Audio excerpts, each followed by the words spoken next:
রহমতুল্লাহি ওয়া বারাকাতুহু। খাবার শেষে দোয়া করাও একটি ইবাদত হয়ে যায়। আমরা খাবার শেষ করে দোয়াটি পড়ব। আলহামদুলিল্লাহি আতওয়ামানা ওয়া সাকানা ওয়া জাআলনা মিনাল মুসলিমিন।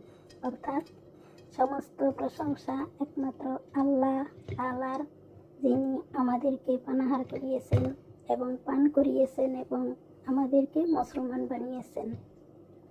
আবু দাউদ, হাদিস নং 3850।